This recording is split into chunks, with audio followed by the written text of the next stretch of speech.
Olá, iniciamos agora mais uma edição da Janela Internacional. Janela Internacional é um programa da TV Fundação Perseu Abramo dedicado às questões mundiais, à política externa do governo Lula e à política de relações internacionais do Partido dos Trabalhadores e das Trabalhadoras.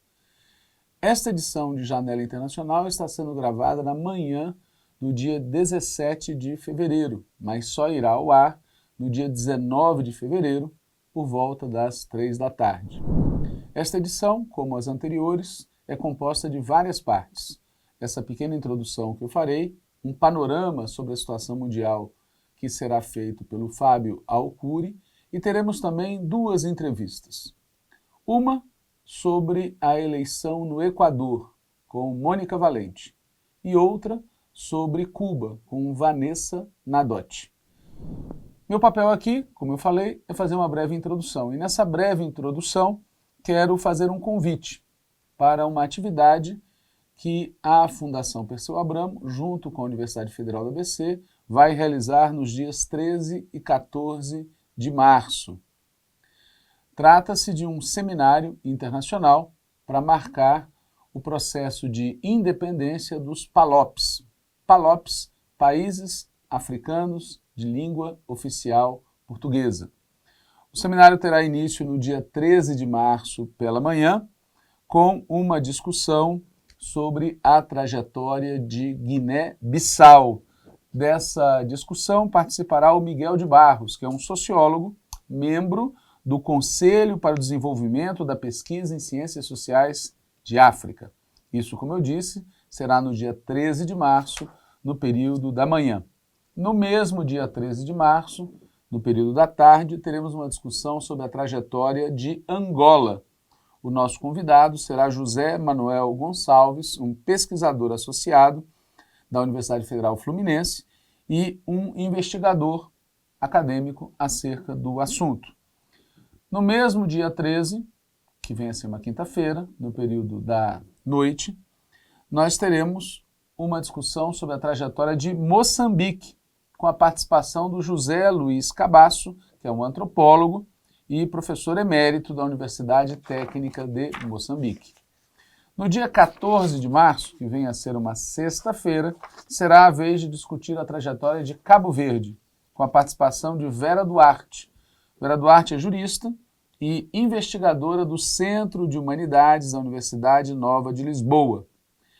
Ela é ex-ministra da Educação e Ensino Superior de Cabo Verde. No dia 14, no período da tarde, será então o momento de discutirmos a trajetória de São Tomé e Príncipe, com a participação de Inocência Mata, professora de Literaturas, Artes e Cultura da Universidade de Lisboa e pós-doutora em Estudos Pós-Coloniais, Identidade, Etnias e Globalização pela Universidade de Berkeley. Cada uma dessas mesas terá também comentadores e comentadoras, será sempre coordenada ou por alguém da Fundação Perseu Abramo ou por alguém de alguma das instituições da Universidade Federal do ABC que estão integradas nesse esforço de fazer uma reflexão sobre a independência e a trajetória, dos países africanos de língua oficial portuguesa. No próprio dia 14, no final da tarde, nós encerraremos esse seminário para o qual nós gostaríamos de contar com a sua presença. É isso, fiquem agora com Fábio Alcuri, que nos dará um panorama da situação mundial, e depois as entrevistas com Mônica Valente e Vanessa Nadotti. Olá, continuando nosso Janela Internacional de hoje, vamos para os Estados Unidos. O professor e pesquisador Ulisses Ali Mejias, de Estudos de Comunicação da Universidade do Estado de Nova York, em Oswego, detalha em um artigo na Al Jazeera que as grandes empresas de tecnologia estão facilitando a perseguição a imigrantes nos Estados Unidos, ao relativizar suas políticas contra o discurso de ódio e fornecer ferramentas de vigilância ao governo. A Meta, empresa de Mark Zuckerberg, controladora do Facebook e Instagram, alinhou-se à administração Trump ao deixar de classificar declarações depreciativas contra imigrantes como discurso de ódio. No caso de empresas como Palantir, Amazon e Salesforce, foram feitos contratos milionários com agências de imigração para fornecer tecnologia de monitoramento.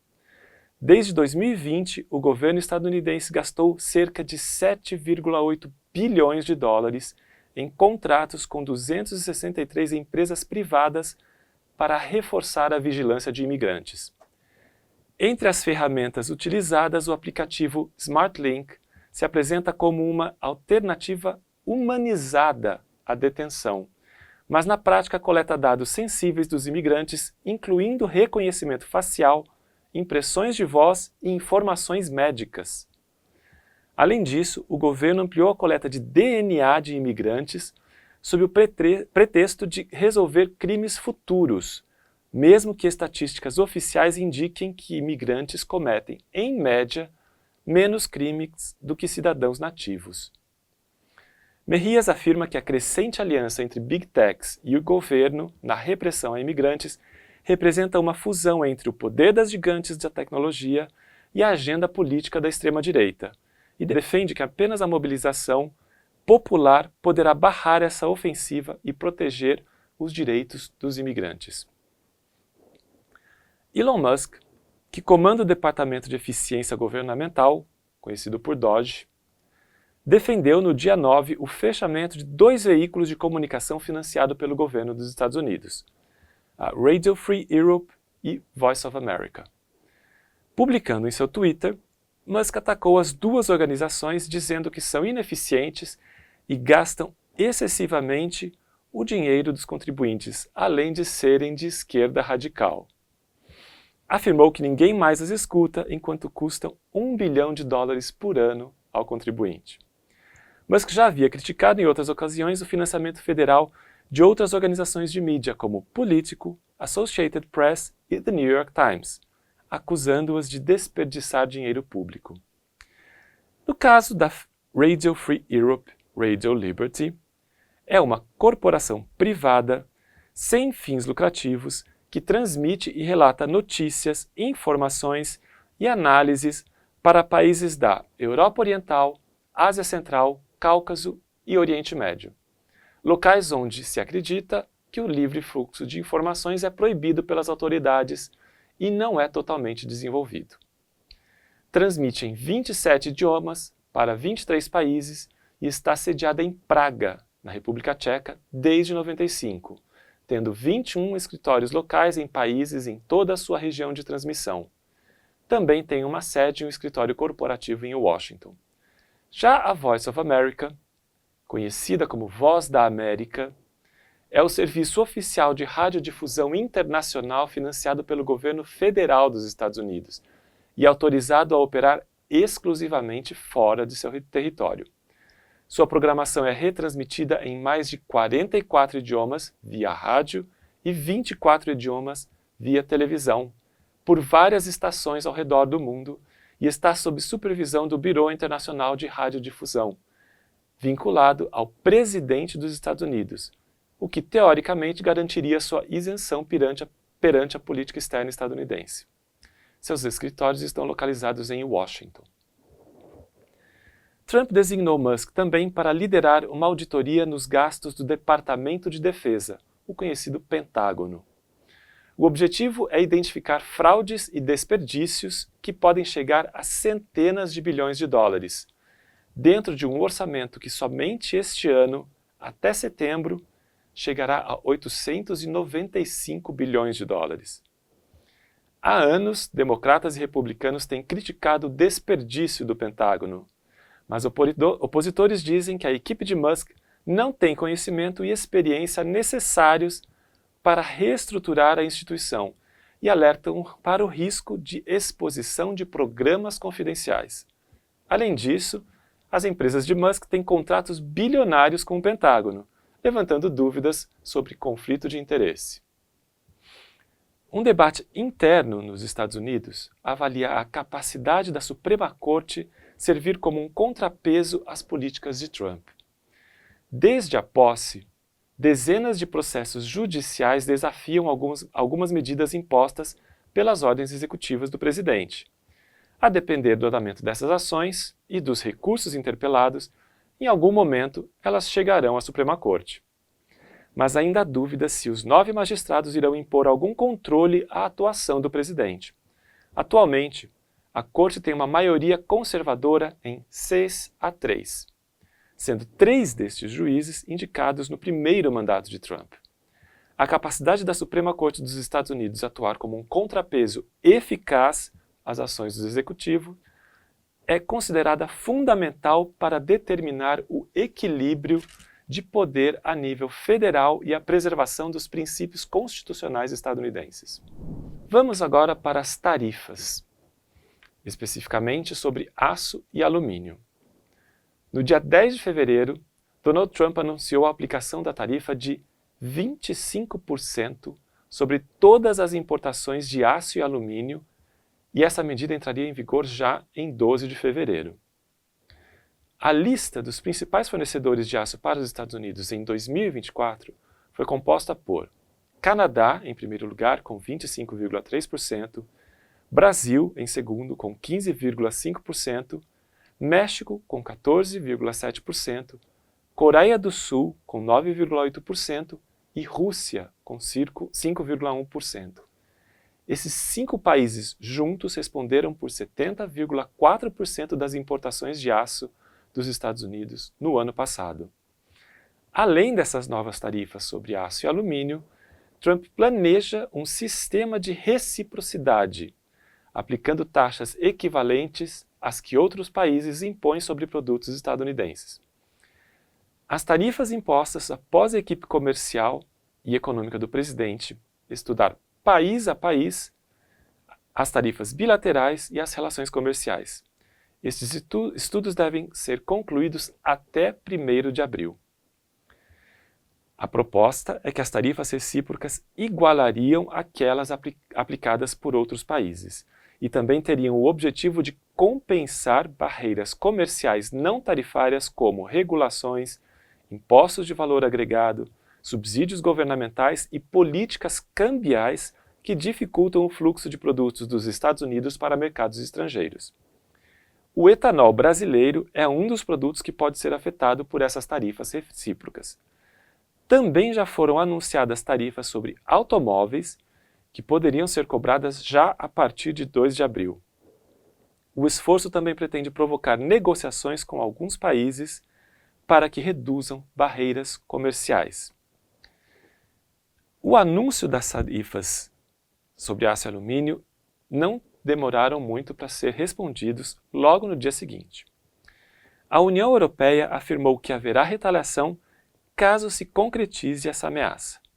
Em nota oficial, a Comissão Europeia afirmou que não vê motivos para a imposição de tarifas sobre suas exportações e que protegerá os interesses das empresas, funcionários e consumidores europeus contra medidas que considerar injustificadas. O presidente francês Emmanuel Macron chamou os países europeus a se manterem firmes, alertando para as consequências negativas que uma política agressiva contra a Europa pode ter para os Estados Unidos. O ministro das Relações Exteriores da França, Jean-Noël Barrot, destacou que a União Europeia está preparada para retaliar tarifas que entrarem em vigor, lembrando a resposta adotada em 1918. O vice-chanceler alemão, Robert Habeck, afirmou que a Alemanha está pronta para reagir, lembrando que um conflito tarifário pode ser prejudicial para todos os envolvidos e defendeu que a Europa atue de forma coesa e firme. Na China, um artigo do jornal Global Times avisa que as tarifas impostas podem tornar a economia dos Estados Unidos ainda menos competitiva, enfraquecendo sua capacidade industrial, elevando os custos de produção e tornando seus produtos menos atraentes no mercado global. Segundo analistas ouvidos pelo jornal, a política de Trump pode isolar ainda mais a economia estadunidense e comprometer sua liderança no comércio internacional. O presidente em exercício da Coreia do Sul, Choi Sang-mok, disse que seu governo buscaria conversar com a administração Trump para refletir os interesses das empresas nacionais. Os CEOs dos 20 grandes conglomerados sul-coreanos planejam visitar os Estados Unidos, enquanto o governo pretende discutir medidas de resposta com o Japão e a União Europeia. A Índia anunciou medidas para aumentar as importações dos Estados Unidos e evitar tensões comerciais bilaterais. Entre as medidas estariam cortes tarifários em alguns setores, a compra de mais petróleo e gás dos Estados Unidos e a aquisição de aeronaves militares. No caso do Canadá, as tarifas de 25% sobre aço e alumínio se acumulariam com outras taxas sobre produtos canadenses, resultando em uma tarifa total de 50% sobre estes dois produtos, caso as taxas ameaçadas sobre todas as importações canadenses sejam efetivadas em março. O Canadá ainda não foi informado sobre se essas novas tarifas se somariam ou não às anunciadas anteriormente. Uma possibilidade de isenção foi levantada para a Austrália, após uma chamada do primeiro-ministro Anthony Albanese a Trump, quando Albanese explicou que os Estados Unidos têm superávit comercial com a Austrália. Em seu primeiro mandato, Trump havia dado isenção ao país sobre esses produtos. A Austrália foi responsável por 1% das importações de aço dos Estados Unidos e 2% de suas importações de alumínio em 2024.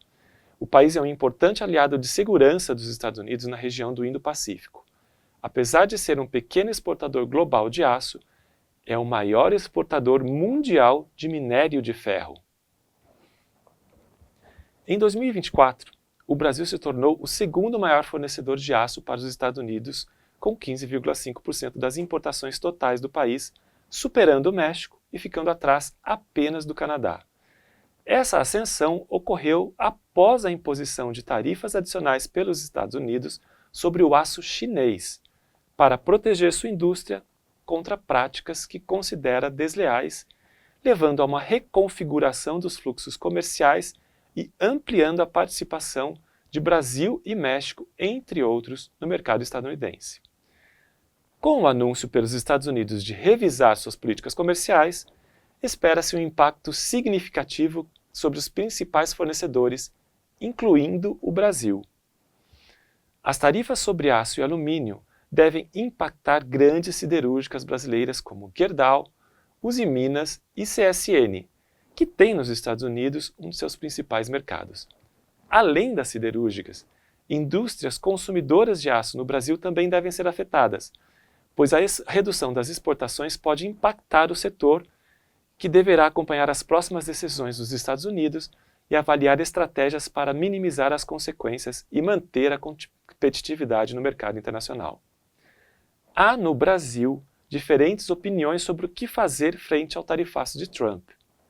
Alguns setores afirmam que adotar a reciprocidade de tarifas pode afetar setores como agronegócio e indústria manufatureira. Por esse motivo, defendem que a resposta do Brasil deve passar pela negociação com Washington e um esforço para fortalecer a posição no cenário global, reforçando a participação em organizações multilaterais e consolidando parcerias no Mercosul, BRICS e outras instâncias de cooperação, reforçando uma política comercial independente. Outros setores defendem responder reciprocamente. O presidente Lula foi um pouco mais duro recentemente com relação a essa questão das tarifas. Segundo ele, eu ouvi dizer que vai taxar o aço brasileiro. Se taxar o aço brasileiro, nós vamos reagir comercialmente. Ou vamos denunciar na Organização do Comércio, ou vamos taxar os produtos que a gente importa deles. Continua dizendo, nós queremos paz, não queremos guerra. Queremos paz e tranquilidade. Se o Trump tiver alguma atitude com o Brasil, haverá reciprocidade. Questionado sobre suas relações com Donald Trump, Lula disse, ainda não conversei com ele e ele ainda não conversou comigo. As relações são entre Estado brasileiro e Estado americano. O Brasil considera os Estados Unidos um país extremamente importante para a relação com o Brasil e eu espero que os Estados Unidos reconheçam o Brasil como um país muito importante. Continua ele. O livre comércio era uma coisa que eles venderam de forma alucinada depois dos anos 80, no tempo do Reagan, nos Estados Unidos, e da Margaret Thatcher, na Inglaterra. Continuando agora após as tarifas, vamos falar da relação dos Estados Unidos com Israel. Donald Trump não parece preocupado com a repercussão negativa que teve sua fala em relação à faixa de Gaza. No dia 9, ele insistiu em suas ideias de investimento imobiliários em Gaza após o fim da guerra entre Israel e Hamas, com foco no potencial imobiliário da região, ignorando a situação humanitária ou política. Reafirmou que os Estados Unidos deveriam assumir o controle de Gaza e sugeriu que os países do Oriente Médio poderiam ajudar na reconstrução. Para ele, a situação local é de completa destruição e o que ainda não foi destruído, brevemente será. Declarou que está comprometido em possuí-la, assumi-la e garantir que o Hamas não volte. Ele expressa as mesmas ideias que seu genro Jared Kushner expôs em uma entrevista em Harvard em fevereiro de 2024, quando disse que as propriedades à beira-mar de Gaza poderiam ser muito valiosas se as pessoas pensassem em meios de geração de renda, acrescentando que para Israel seria melhor tirar as pessoas e depois limpar tudo. Essa visão comercial de Trump sobre o Oriente Médio ficou clara em uma entrevista à Fox News no dia 10, quando disse que os palestinos não voltariam a Gaza porque teriam residências melhores em outro lugar, em contradição com o que disseram outras autoridades de seu governo, que afirmaram que ele se referia apenas à realocação temporária da população.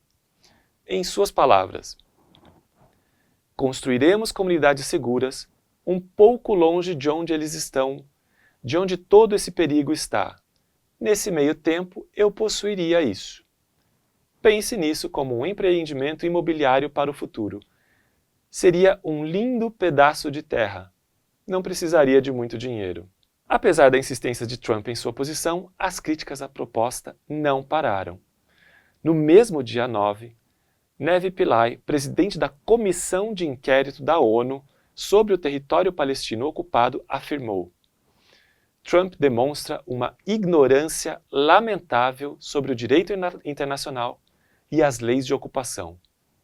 O deslocamento forçado de um grupo ocupado é um crime internacional e equivale à limpeza étnica. Passando de Israel, vamos para as relações de Trump com os imigrantes. Na questão das deportações, Donald Trump tem mencionado em seus discursos a Lei dos Inimigos Estrangeiros, uma lei de 1798, ou seja, tem 227 anos, que autoriza os presidentes dos Estados Unidos a deter e expulsar cidadãos estrangeiros de países com os quais os Estados Unidos estejam em guerra. A lei foi usada para a prisão de alemães, italianos, japoneses e seus descendentes que viviam nos Estados Unidos durante a Segunda Guerra Mundial. Mais de 30 mil estrangeiros dessas nações ficaram presos em campos de concentração durante o conflito, porque o governo os considerava potencialmente perigosos. Essa lei é usada para nações com as quais os Estados Unidos mantêm hostilidades reais. Mas até o momento Trump não recorreu formalmente à regra. Se decidir usá-la, no lugar da atual lei de imigração, o governo terá um poder muito maior para deter e expulsar imigrantes sem documentos. A norma autoriza agilizar o processo de deportação, deixando os não-cidadãos sem possibilidade de recurso aos tribunais de imigração, eliminando o processo legal e os recursos aos quais os imigrantes podem recorrer e o tempo dos processos seria reduzido, permitindo que as deportações ocorressem mais rapidamente e em maior escala. A lei permite também discriminar os imigrantes com base no país de cidadania ou local de nascimento, ou seja, na sua ascendência. Como a Suprema Corte reconheceu a discriminação baseada na ascendência, surgem as mesmas preocupações sobre a discriminação baseada na raça. Agora, de Trump para o suborno. Donald Trump suspendeu por 180 dias uma lei que proíbe as empresas dos Estados Unidos de oferecerem propina a autoridades estrangeiras para obter acordos comerciais para análise e possível modificação da lei. A Lei de Práticas de Corrupção no Exterior, conhecida por FCPA, foi promulgada em 1977 após o escândalo de Watergate, e os Estados Unidos vêm aplicando vigorosamente contra o suborno há décadas. Ela é fundamental para permitir a investigação de corrupção em grandes grupos corporativos de todo o mundo que estejam listados na Bolsa de Valores dos Estados Unidos, assim como em empresas que fazem negócios nos Estados Unidos e movimentam milhões de dólares. Na prática, sem a lei, as empresas dos Estados Unidos vão poder oferecer propina sem medo algum.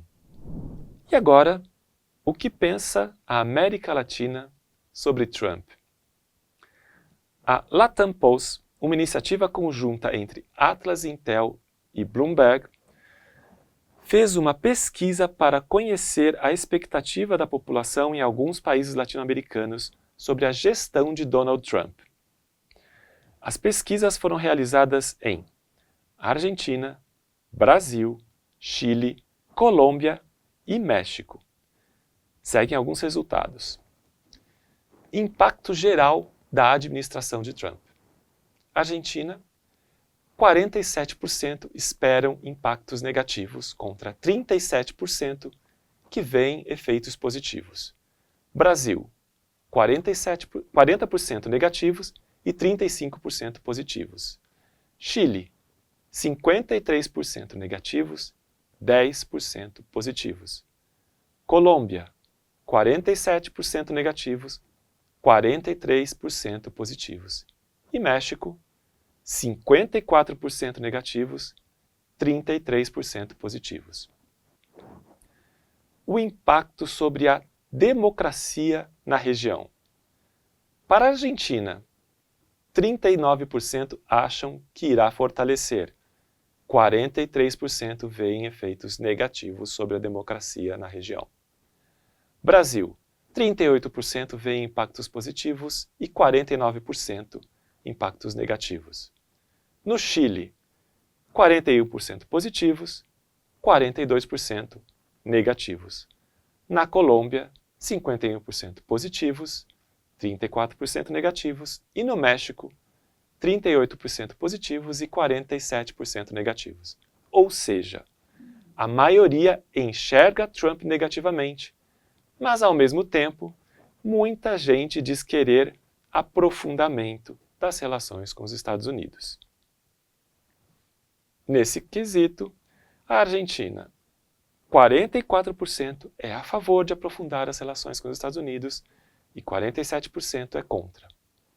No Brasil, 61% é a favor, 24% contra. No Chile, 56% a favor, 11% contra.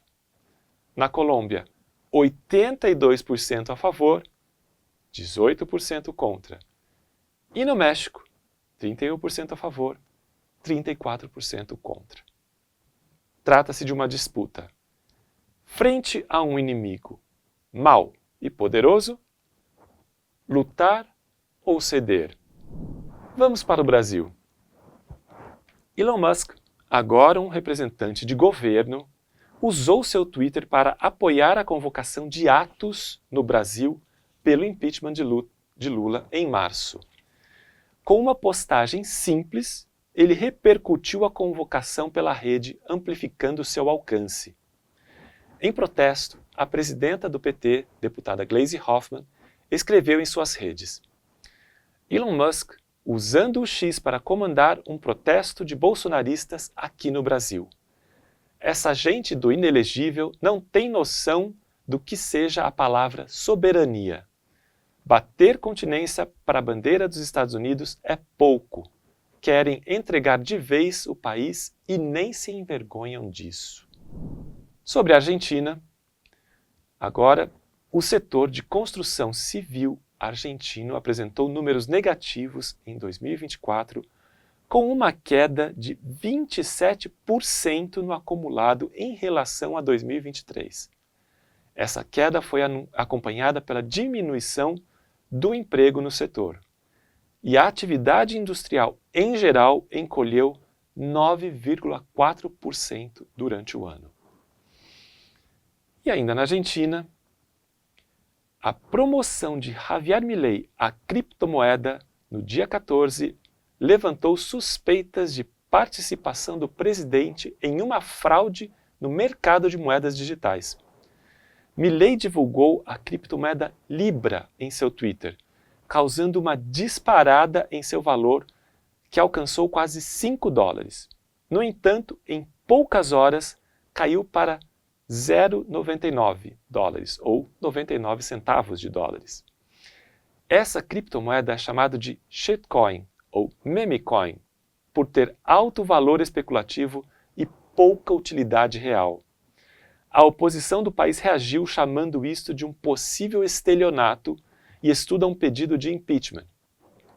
Essa situação foi agravada pelo fato de Milei ter se reunido em outubro de 2024 com Julian Pe, CEO da Keep Protocol, empresa responsável pela criação da Libra.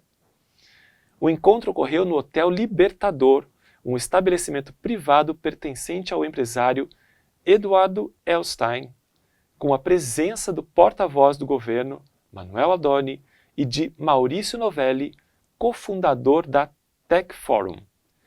Este hotel foi usado por Milei como quartel-general de sua campanha em 2023 e serviu de moradia a ele até janeiro de 2024. O caso ainda resvalou no cenário internacional, lembrando a iniciativa similar de Trump, que em janeiro lançou sua própria criptomoeda, aumentando rapidamente sua valorização no mercado. No entanto, a situação de Milei é diferente, pois a criptomoeda Libra sofreu um colapso em poucas horas, deixando um rastro de prejuízo entre investidores. Vamos agora para a Venezuela. O Ministério Público da Venezuela anunciou no dia 10 a abertura de uma nova investigação contra opositores ligados a Juan Guaidó, desta vez acusados de desviar recursos da Agência dos Estados Unidos para o Desenvolvimento Internacional, a USAID. O Procurador-Geral Tarek William Saab revelou detalhes sobre o suposto desvio de fundos destinados à ajuda humanitária. O pedido faz parte de uma série de investigações sobre o manuseio de recursos da USAID por líderes da oposição. Segundo Saab, esses fundos deveriam ser usados para beneficiar o povo venezuelano, mas foram usados para conspirar contra o governo Maduro. Ele também enfatizou a necessidade de estabelecer cooperação criminal internacional com os Estados Unidos para processar os envolvidos no desvio de ativos. Saab ressaltou que as revelações do governo Trump respaldariam suas acusações. Segundo ele, o próprio governo de Donald Trump revela ao mundo esses fatos e está literalmente entregando evidências ao sistema de justiça venezuelano. A esse respeito, Saab lembrou que, desde 2023, a Interpol solicitou alerta vermelho contra Guaidó e outros colaboradores por crimes como usurpação de funções, conspiração, promoção de atos de terrorismo e traição. Essas medidas, no entanto, não foram implementadas internacionalmente. Ainda sobre a Venezuela, a Folha de São Paulo disse que Venezuela impede acesso à água em embaixada com asilados sob tutela. Isso é verdade? A verdade é que a região de Caracas, onde fica a embaixada, Belo Monte, realmente tem problemas crônicos de abastecimento de água. Não é por causa da residência argentina. Já era assim antes. Diferentemente do que diz a matéria da Folha, apenas uma casa vizinha à embaixada foi ocupada pelos serviços de segurança. E os caminhões-pipa que entregam água para a residência estão passando tempo suficiente ali para manter a casa razoavelmente abastecida. E a residência está recebendo diesel suficiente para manter o gerador funcionando 24 horas. Então, não falta luz. Indo agora para o Equador, com o resultado eleitoral do dia 9 de fevereiro, o Equador terá segundo turno entre o atual presidente Daniel Noboa e a candidata Luísa Gonçalves, da Revolução Cidadã, oposição de esquerda. A diferença entre ambos de 0,5% deixa o cenário bastante indefinido, mas a esquerda está contando com o apoio da população que votou em Leônidas Siza, do Movimento de Unidade Plurinacional Pachacuti, que ficou em terceiro lugar com 5,26% dos votos. Isa já afirmou que não apoiará ninguém, mas seu movimento é de esquerda e há uma tendência a votar em Gonçalves. Já para o parlamento, a Revolução Cidadã obteve a maior bancada, com 67 assentos, seguida de perto pelo partido de Noboa, Ação Democrática Nacional, com 66 assentos. Os outros 18 foram divididos entre 5 forças políticas, resultando em 151 assentos no total. Vamos agora para a África. Enquanto os Estados Unidos cortam sua ajuda para países em desenvolvimento, a China avança em seus acordos com nações africanas. A China anunciou publicamente grande parte dessa assistência espacial aos países africanos, incluindo financiamento para satélites, telescópios de monitoramento espacial e estações terrestres, buscando aprimorar sua rede global e avançar para se tornar uma potência espacial. No ano passado, Egito, África do Sul e Senegal concordaram em colaborar com a China em uma futura base lunar, um projeto que rivaliza com os próprios planos lunares dos Estados Unidos. A administração de Xi Jinping diz publicamente que ajuda a impulsionar os programas espaciais africanos porque a China não quer nenhum país para trás, pois as economias e os militares se tornam cada vez mais dependentes da tecnologia espacial. Mas o país também recebe muito em troca desses investimentos, como acesso a dados de vigilância coletados por satélites e telescópios e uma presença permanente nas instalações que constrói. Além de acesso a informações de uso militar, essa rede africana se soma a uma ampla rede global de infraestrutura de dados, que inclui cabos de internet submarinos e redes 5G. Indo para a África do Sul, o partido Lança da Nação, ao qual pertence o ex-presidente sul-africano Jacob Zuma, entrou no dia 10 com uma queixa na justiça por traição contra o AfriForum, um grupo que defende a minoria branca africana na África do Sul. A queixa foi apresentada por causa do lobby deste grupo contra a recente lei de desapropriação aprovada pelo Parlamento sul-africano. Lobby este feito junto à mídia e ao governo dos Estados Unidos. Como resultado, Donald Trump assinou uma ordem executiva cortando a assistência financeira à África do Sul, citando essa lei e também o caso de genocídio de Pretória contra Israel no Tribunal Internacional de Justiça. Além disso, Trump disse que os africâneres, descendentes de colonos europeus predominantemente holandeses no século XVII, poderiam vir aos Estados Unidos como refugiados, corroborando a reclamação do AfriForum de que os brancos estariam sendo perseguidos na África do Sul. Mas a lei de desapropriação tem como foco corrigir as injustiças do passado, num país em que mais de 70% das terras agrícolas ainda estão nas mãos de 7% de africâneres. E no Sudão, a União Africana avisou no dia 11 de fevereiro que a guerra civil no local criou a pior crise humanitária do mundo. O conflito começou em abril de 2023 e já deslocou em torno de 12 milhões de pessoas. Para além das fronteiras sudanesas, a crise tem gerado pressão sobre os vizinhos Chad e Sudão do Sul, que precisam acomodar um fluxo crescente de refugiados.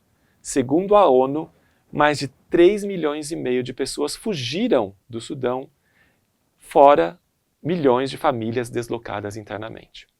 No dia 15, durante uma cúpula da União Africana em Addis Abeba, capital da Etiópia, o secretário-geral da ONU, Antônio Guterres, fez um apelo urgente à comunidade internacional para apoiar o Sudão, enfatizando as necessidades de ajuda para conter a entrada de armas no território e os deslocamentos forçados do povo sudanês. Na próxima semana, a ONU lançará um plano humanitário de 6 bilhões de dólares para ajudar milhões de sudaneses que ainda estão no território e famílias refugiadas em países vizinhos. Ao participar da Conferência de Segurança de Munique no dia 14, Filippo Grandi, alto comissário das Nações Unidas para Refugiados, pediu mais atenção internacional, cobertura da mídia e ajuda para enfrentar essa tragédia. Vamos agora para a Ásia, sobre o congelamento da ajuda externa pelo governo dos Estados Unidos, ato que está abrindo caminho para aumentar a influência chinesa junto aos países vizinhos. Com a suspensão em janeiro das doações para a maior organização de ação contra minas no Camboja, Pequim dobrou suas contribuições nos últimos três anos para o Centro de Ação contra Minas do Camboja, que ajuda a limpar o interior do país dos vestígios de guerras de Washington no Sudeste Asiático, onde milhões de munições não detonadas fazem vítimas até hoje. De acordo com o Lowy Institute, em Sydney, organização que estuda a geopolítica da Ásia-Pacífico, Pequim tem investido pesadamente em países vizinhos e recentemente se concentrou na construção de soft power por meio de trocas de boa vontade e engajamento diplomático.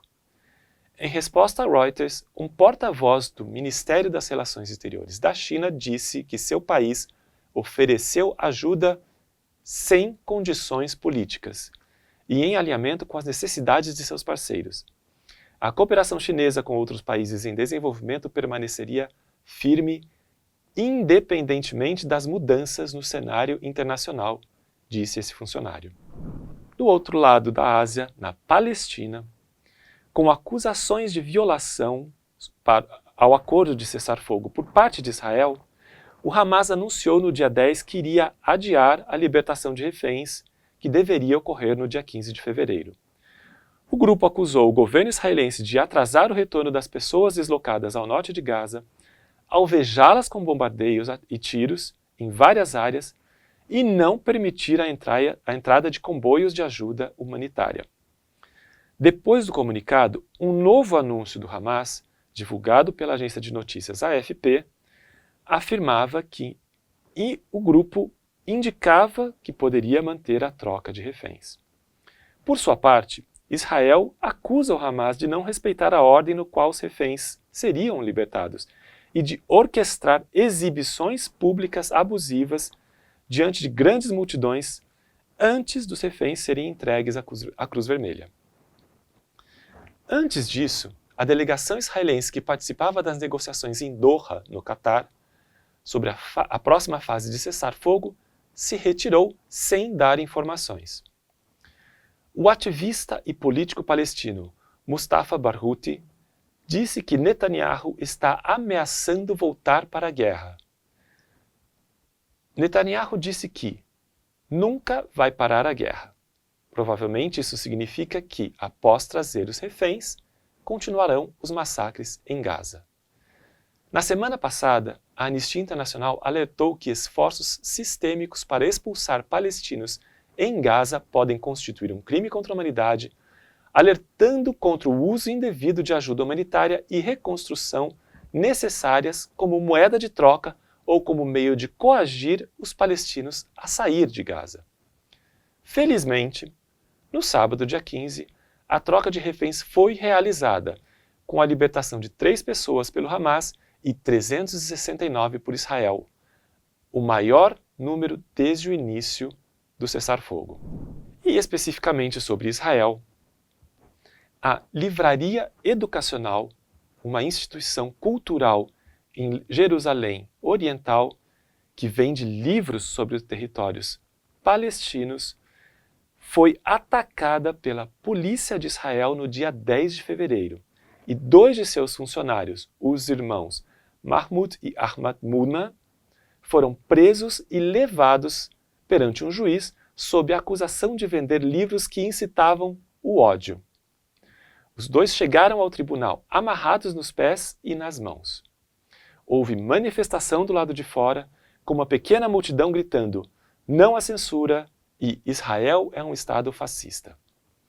Segundo a polícia, vários livros representavam uma ameaça à segurança pública por tratarem da Nakba, a limpeza étnica e o conflito israelense-palestino. Eram livros escritos por autores israelenses e de todo o mundo.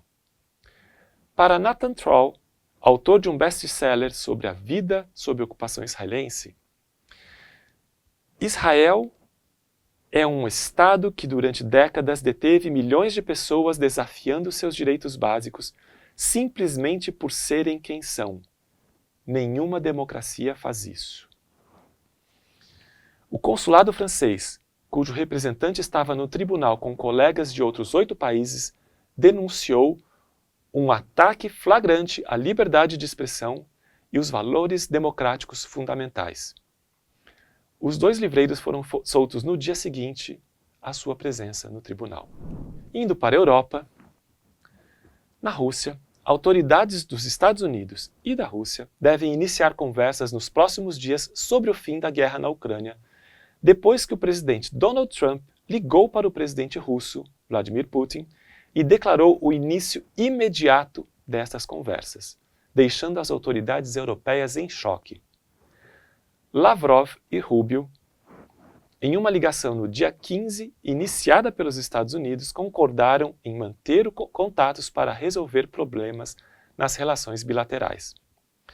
As conversas terão lugar na Arábia Saudita e o presidente ucraniano Volodymyr Zelensky, que se encontrou com o vice-presidente dos Estados Unidos, J.D. Vance, na Alemanha, durante a Conferência de Segurança de Munique, disse que a Ucrânia não havia sido convidada para essas negociações e que Kiev não se envolveria com a Rússia antes de consultar parceiros estratégicos. O objetivo final das negociações seria organizar uma reunião entre os presidentes Trump, Putin e Zelensky para dar um fim ao conflito. Os aliados europeus estão alarmados pela possibilidade de serem excluídos de qualquer processo de paz.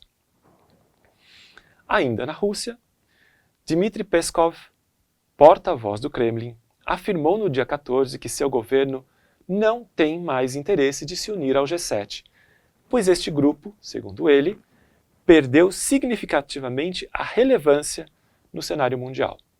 E destacou que o interesse é trabalhar no âmbito do G20.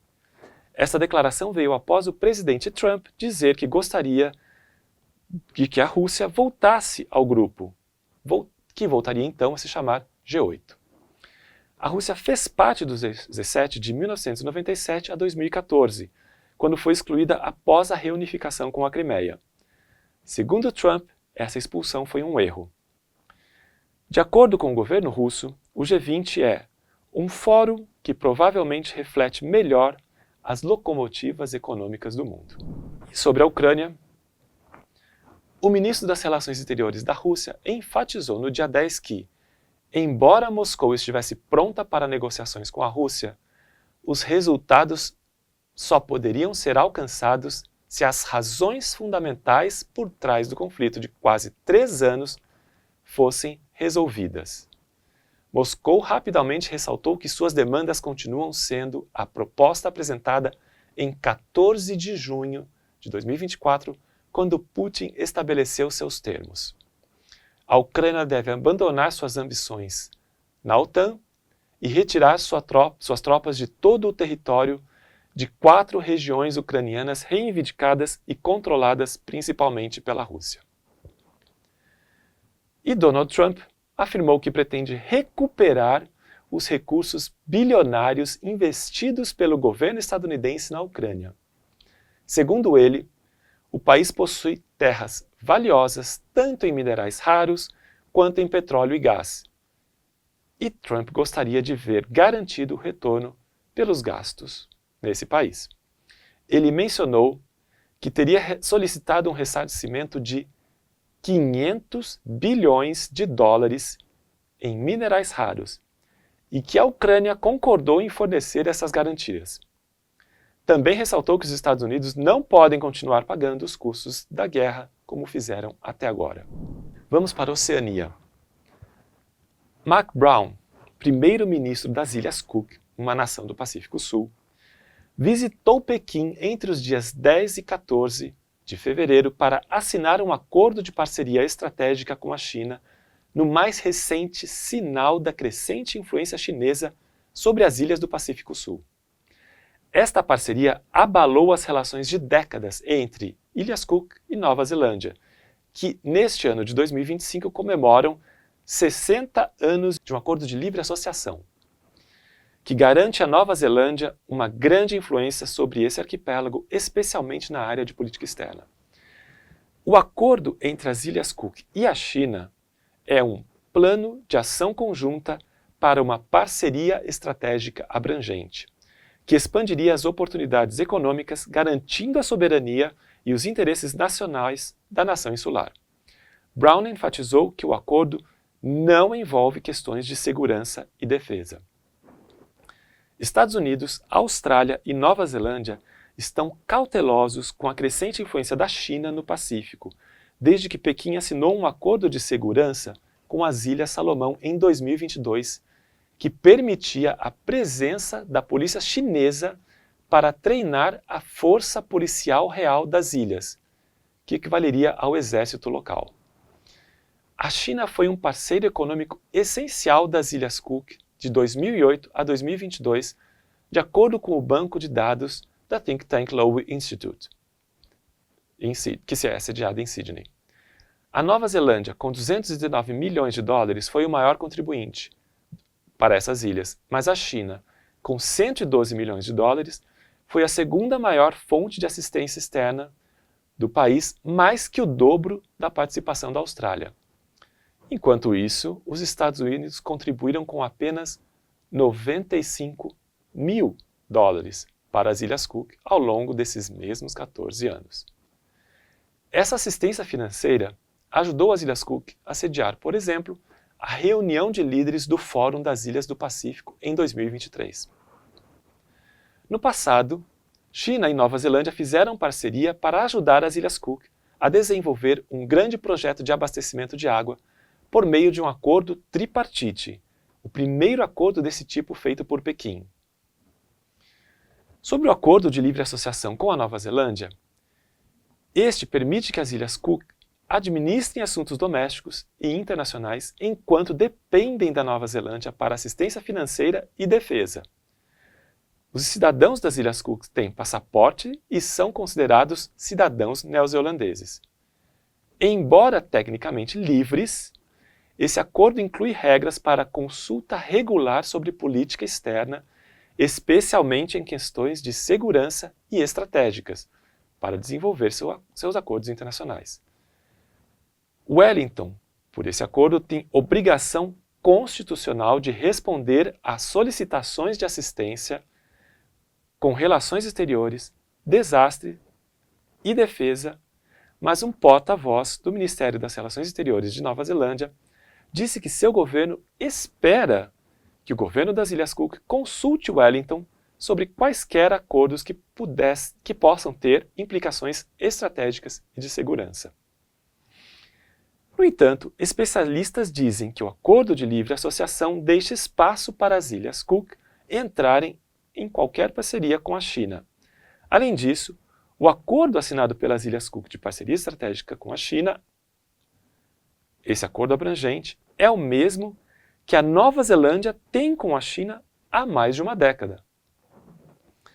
As tensões entre Nova Zelândia e Ilhas Cook vêm aumentando aos poucos.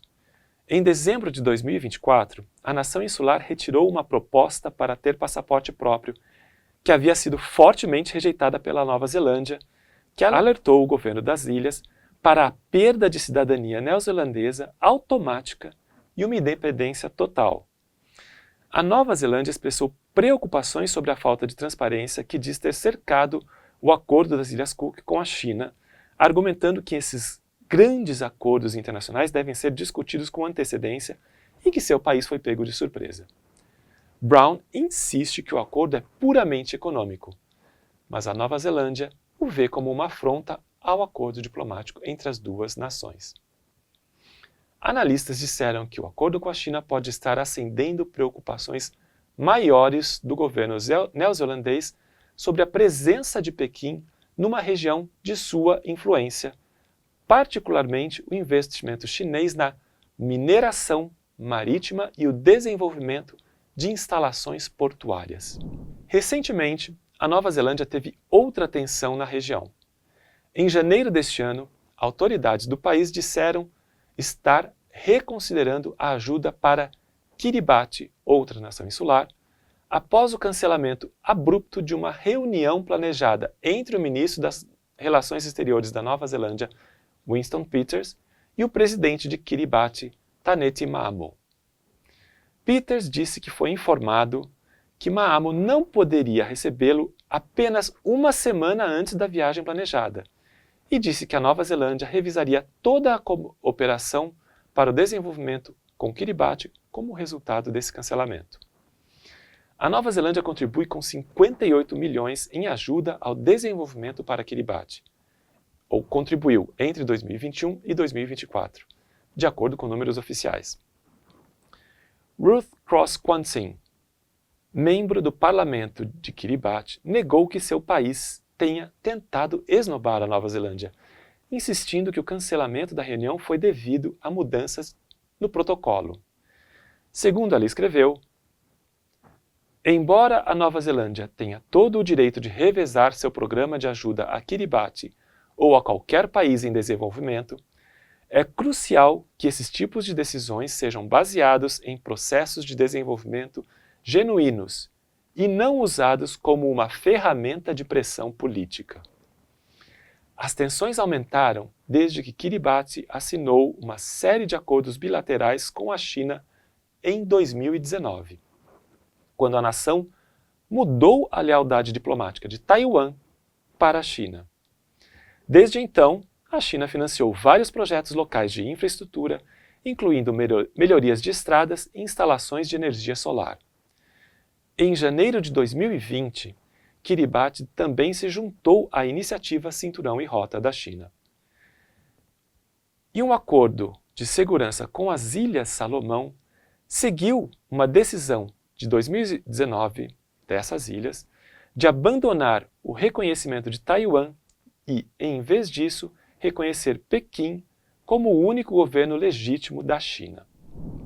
E por que as ilhas do Pacífico são estrategicamente significativas?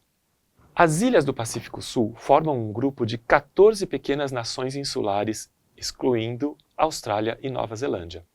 Juntas, elas abrigam uma população de menos de 13 milhões de pessoas, mas cobrem uma superfície de 15% do planeta no Oceano Pacífico, sendo estratégicas para rotas marítimas, posicionamento militar e influência geopolítica. O envolvimento da China na região tem se concentrado amplamente em projetos de ajuda, investimento e infraestrutura, incluindo estradas, escolas e clínicas. Essa assistência total perde apenas para a Austrália e está muito à frente de Nova Zelândia e Estados Unidos. Ainda de acordo com dados do Instituto Lowy de Sydney, a China passou a oferecer mais subsídios em meio a críticas de estar prendendo nações menores em armadilhas de dívida por meio de empréstimos. o acordo estratégico proposto entre China e Ilhas Cook ocorre em meio à crescente competição por influência na região entre China de um lado e Estados Unidos, Austrália e Nova Zelândia do outro. Enquanto isso, os Estados Unidos também se esforçam estabelecendo embaixadas em Kiribati, Tonga, Ilhas Cook e Niue nos últimos 2 anos. A maior presença da China junto às nações insulares do Pacífico Sul reforça sua influência na região, juntamente com o porto peruano de Chancai. Isto é visto como uma ameaça pelos integrantes do Acordo de Segurança entre Austrália, Estados Unidos, Índia e Japão, conhecido por Quad, que envolve a China pelo mar. Passemos agora a outros temas. Sobre o BRICS, o governo brasileiro confirmou a realização da próxima cúpula dos BRICS para os dias 6 e 7 de julho no Rio de Janeiro. As prioridades estabelecidas pelo governo para a presidência do Brasil neste ano foram fortalecimento das relações econômicas e financeiras entre os países membros, cooperação em saúde, combate às mudanças climáticas e avanço no uso ético da inteligência artificial. Além disso, o grupo deve tratar das ameaças de Donald Trump de taxar em 100% as importações dos países do grupo, se estes adotarem uma moeda de troca comum e excluírem o dólar. Mas os países do grupo já descartaram essa possibilidade, insistindo em estimular um sistema que use moedas locais como alternativa, tornando as trocas comerciais menos dependentes do dólar. Após uma reunião virtual, no dia 3 de fevereiro, os países BRICS expediram um comunicado deixando claro que, entre outros temas, critica esse unilateralismo que está sendo defendido pelos Estados Unidos. Tratando sobre armamentismo. Nos dias 14 a 16 de fevereiro, foi realizada a Conferência de Segurança de Munique.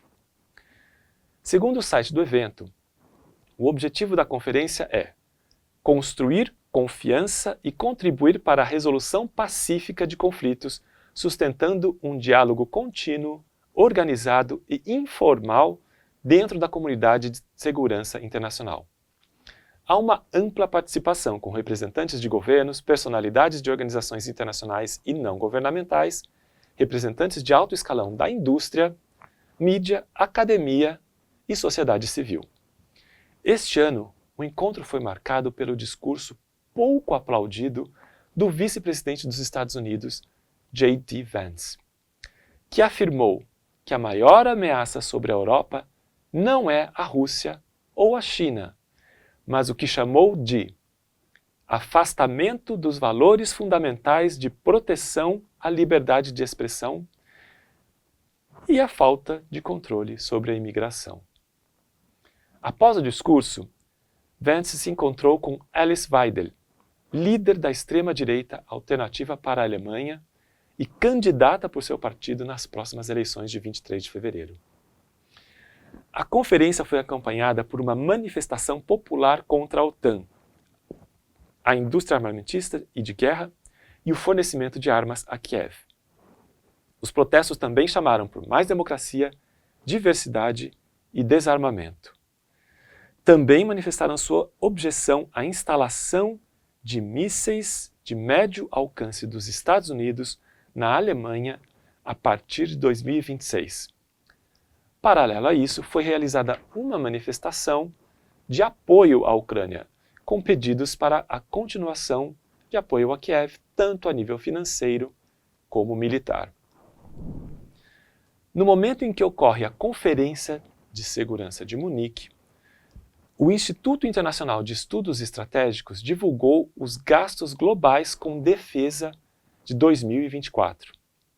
O valor total atingiu 2,46 trilhões de dólares, um aumento de 9,8% em comparação com os 2,24 trilhões de dólares de 2023.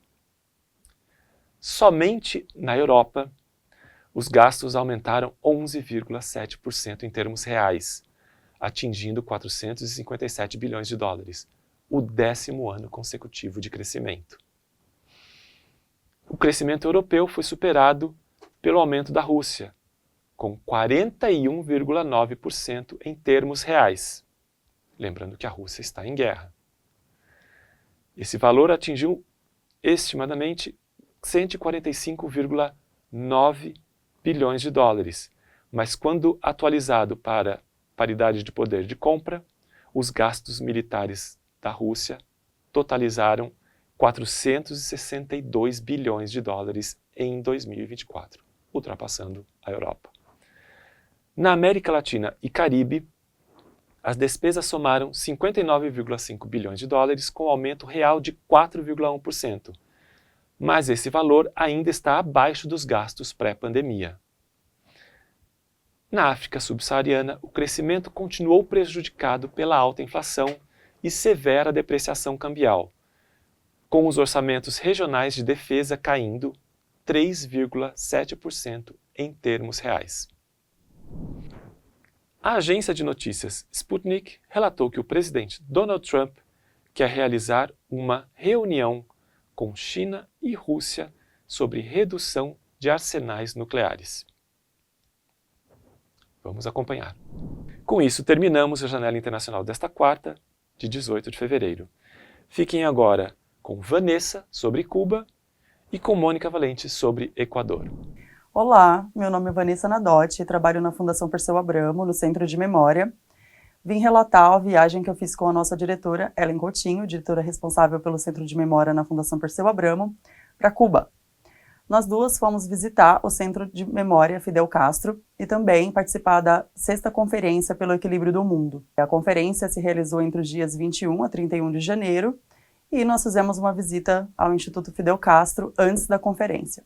Eu vou começar contando um pouco da visita ao Centro de Memória Fidel Castro, e depois falo um pouco da conferência, e depois algumas impressões pessoais sobre Cuba. A visita, quem nos recebeu no Centro de Memória foi o Elier Ramírez, que é subdiretor do Centro de Memória. Foi uma visita muito boa.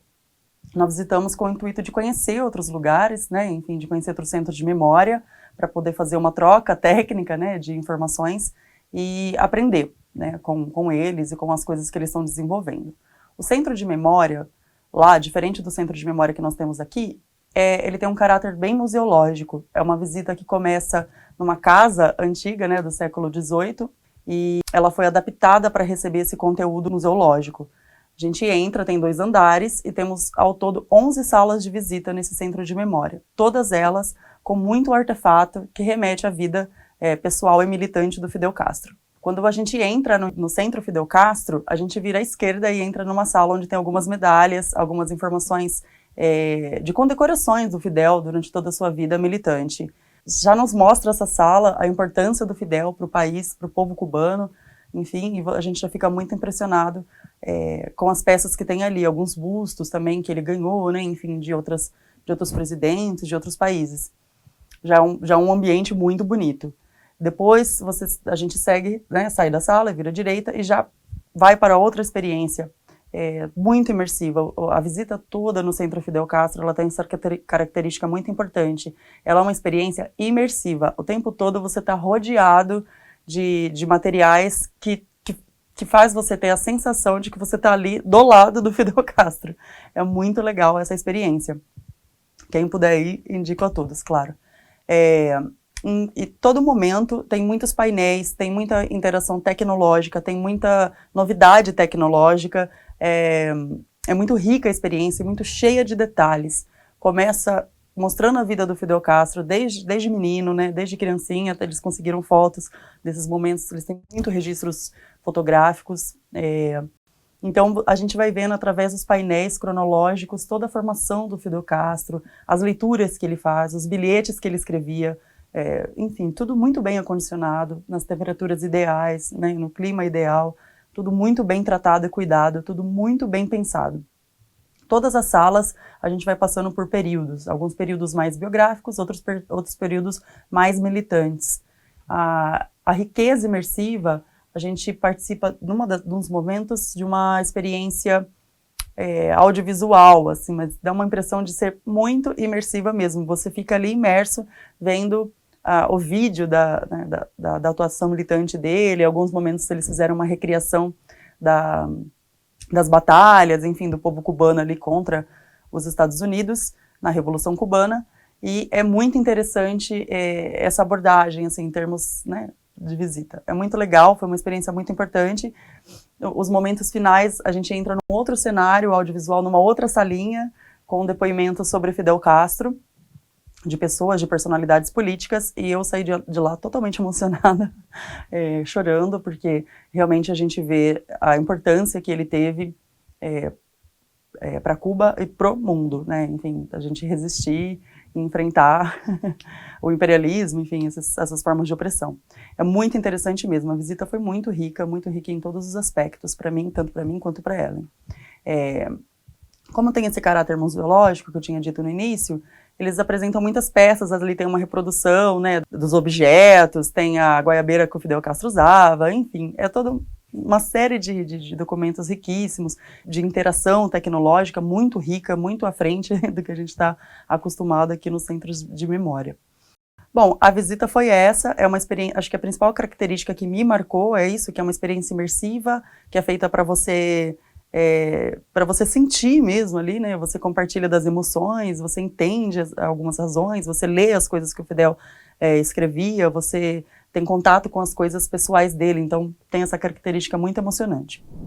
Bom, sobre a conferência começou no dia 23, ela foi até o dia 31, e a abertura foi numa plateia com 800 pessoas, a conferência teve uma delegação com 98 países representados ali, ou seja, muita gente de muitos lugares do mundo apoiando Cuba, né, enfim, representando outro projeto político, um projeto político de resistência. Na abertura, quem participou foi o Frei Beto, uma personalidade muito querida em Cuba, todo mundo conhece o Frei Beto, por onde ele anda deu para ver que as pessoas conhecem ele, os motoristas de táxi sabem quem ele é, as pessoas no hotel sabiam quem ele é. Ele é uma pessoa muito querida e muito importante para o povo cubano. Todas as falas da abertura, todas elas foram, assim, direcionadas para dizer sobre a importância, enfim, o problema do bloqueio econômico. Todas elas pediam fim ao bloqueio econômico imposto pelos Estados Unidos e diziam da importância de Cuba para o mundo. As falas se dirigiram no sentido de dizer que Cuba tem muito a mostrar ao mundo e por conta do bloqueio, nós temos muito que aprender com Cuba nesse sentido, e por conta do bloqueio nós não vemos isso, né? Enfim, os países ficam sem se posicionar diante desse bloqueio econômico, enfim, imposto pelos Estados Unidos de forma cruel, e imoral e ilegal, enfim, em todas as suas facetas. E então as falas todas foram para esse aspecto de mostrar o como é importante as pessoas conhecerem Cuba, e como é importante esse momento de conferência, de diálogo entre os países, para procurar soluções, né, pelo equilíbrio do mundo e pela paz, pelo bem de todos, que era o tema da conferência. A abertura foi lindíssima, teve uma apresentação de crianças cantando, assim, lindíssima. Enfim, todo mundo ficou muito emocionado, né? Enfim, teve uma fala do Fidel Castro, produzida num projetor nas conferências anteriores, também muito importante. O Fidel Castro é uma presença muito marcante para o povo cubano, e nessa conferência também foi, assim como José Martí. As mesas trataram de temas variados, assim, é um evento político e também acadêmico, então teve apresentações, enfim, com debates políticos, para falar sobre a paz entre o mundo, enfim, sobre soluções para o bloqueio, mas teve também mesas, assim, de debate sobre, por exemplo, a educação matemática, teve algumas mesas de debate que falavam sobre educação, enfim, mostrava a importância de se formar professores qualificados. Essa mesa de educação matemática, eu lembro que foi apresentada por um russo, e ele falou que na América Latina nós temos uma defasagem de 700 mil professores de matemática, bem formados para dar aula nas escolas, enfim. Então, os temas foram variados, bastante mesas que ressaltaram a importância da gente democratizar os meios de comunicação, né, assim, mundialmente, para tentar vencer essa coisa das fake news que se avançam. As mesas de comunicação que eu participei, pelo menos, tiveram a tônica do paradoxo de como as ferramentas de comunicação se tornaram mais importantes do que o que se transmite por esses meios, de que a informação deixou de ser tão importante, os meios passaram a ser mais importantes por causa dessa disseminação, né, de fake news e dessa coisa de se vencer as eleições por meio dessa indústria da mentira. Enfim, então, todos estão muito antenados a esses debates, e se conversou seriamente sobre isso, foi um momento muito importante. Enfim, todas as salas eram muito lotadas, os apresentantes todos muito bem qualificados para o debate. Enfim, foram uns dias muito importantes ali de diálogo entre todos e que puderam participar. Foi um privilégio para quem pôde participar, todo mundo aprendeu muito. Tinha uma delegação brasileira de mais ou menos 100 pessoas, eu e a Ellen Coutinho, nós fomos pela Fundação Perseu Abramo, mais a delegação brasileira, eles foram por diversos meios. Fiquei muito surpresa positivamente, porque na hora do almoço, que era o tempo que a gente tinha ali para conversar, né, socializar com as pessoas que estavam no evento, eu conheci uma delegação brasileira que tinha ido até a conferência, porque conheceu a conferência por meio do canal do Eduardo Moreira na internet. Essas pessoas não tinham nenhum vínculo com partido nenhum, com movimento social nenhum, com nenhum partido de esquerda. Elas foram porque estavam lá e conheciam pela internet. Eram pessoas aposentadas das mais diversas profissões, se viram pelo canal do Eduardo e contataram a pessoa que estava fazendo o traslado até Cuba, né, a viagem até Cuba. Então, muito legal pensar as redes alcançando as pessoas e essas pessoas indo para Cuba para conhecer uma outra realidade diferente da nossa por meio dos canais de comunicação. Foi uma coisa que eu achei muito interessante. O resto da delegação brasileira vinha de partido, vinha de militância, de movimento social, né, enfim, bastante universitário também. Enfim, foi uma troca muito interessante. Tinha muitas pessoas dos países africanos, bastante gente dali, bastante venezuelano, tinha muita pessoa, tinha russo também, tinha bastante gente, tinha indianos, enfim, gente do mundo inteiro ali fazendo uma troca, tentando conversar em todas as línguas que fossem possíveis, e foi uma troca muito rica e interessante, a conferência nesse sentido. Sobre Cuba, as impressões. Eu cheguei antes da conferência, cheguei no dia 23, então eu tive alguns dias sozinha para andar e conhecer a população ali de Cuba.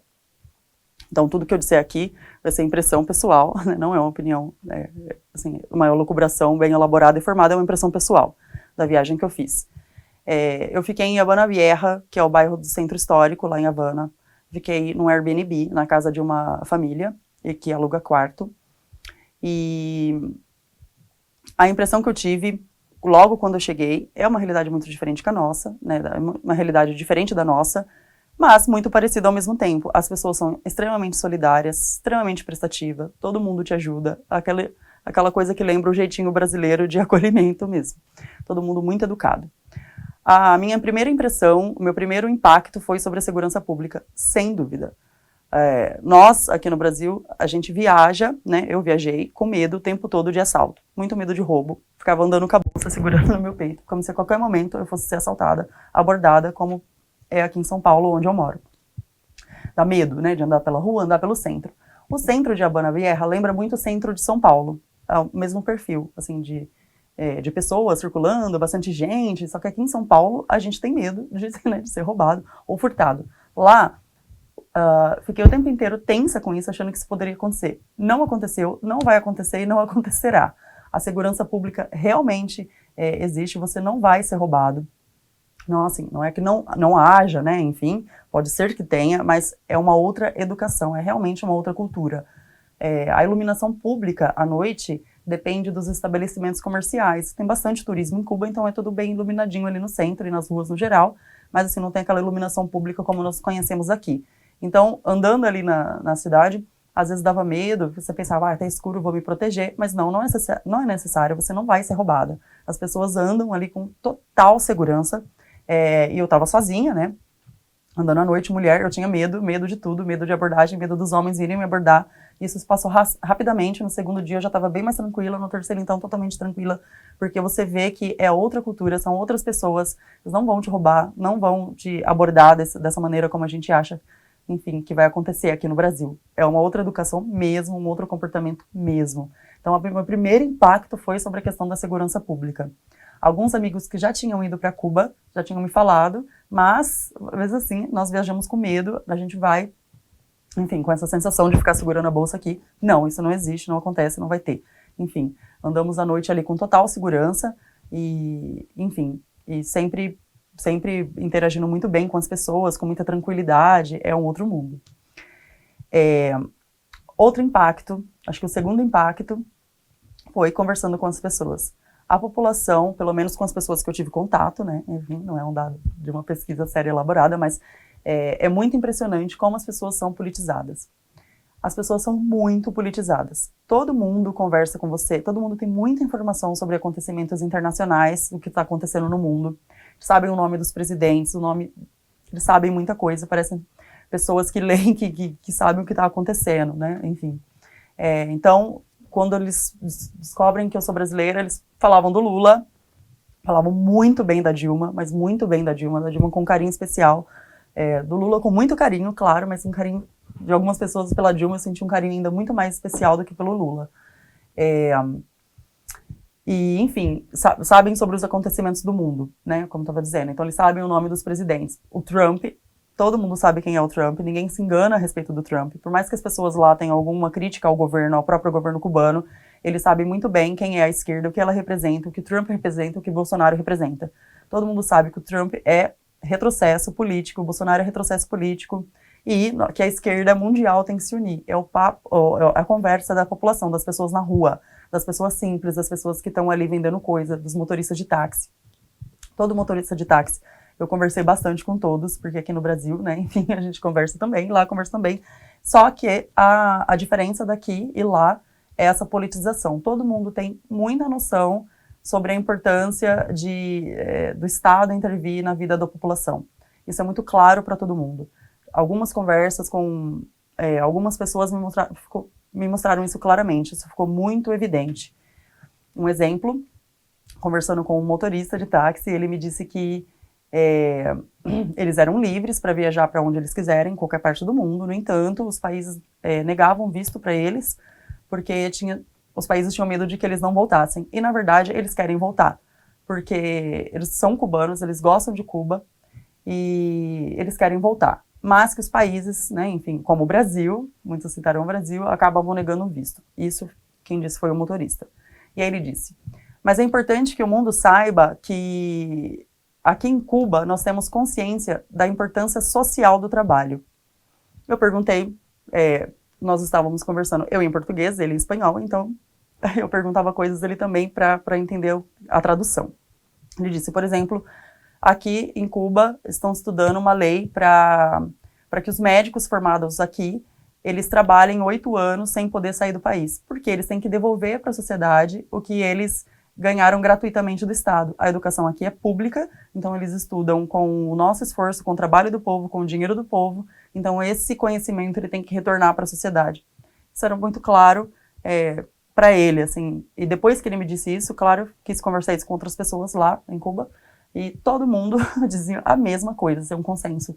Eu lembro, conversando com uma das pessoas ali que estava muito próxima a mim, cubana, ela me disse, sim, e assim é para os médicos e assim também para os engenheiros, eles precisam ficar aqui para, né, fazer o que é necessário para o desenvolvimento do país. Então, é um debate, assim, você vê generalizado, politizado, né, enfim, as pessoas, por mais que elas fazem críticas, por mais que elas se oponham às ações do governo, elas têm uma noção da importância de ações sociais, de reformas sociais, enfim, e eu achei isso muito, muito interessante. Outra informação que eu achei muito interessante é que eu fiquei alguns dias em Habana Vieja e depois alguns dias em Vedado, porque eu fiquei mais próxima à conferência, né, o local que estava sendo a conferência, por causa do traslado. Em Habana Vieja, as pessoas predominantemente abordavam a gente que eles percebem que é turista para dizer, nós queremos que os turistas venham para cá para eles verem como está a situação, como está ruim a situação, algumas pessoas diziam. E eu lembro de algumas pessoas, de alguns homens, sempre me dizendo, você está vendo como a situação aqui está ruim? Como está a situação lá no Brasil? Porque eles, em termos de desigualdade social, eles achavam que eles estavam pior do que a gente.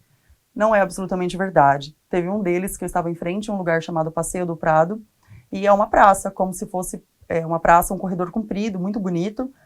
Então, ele falou, olha o tanto de pessoa que tem nessa praça vendendo suas artes, né, vendendo quadros, são pessoas, a cultura em Cuba é muito rica, já vou falar sobre isso.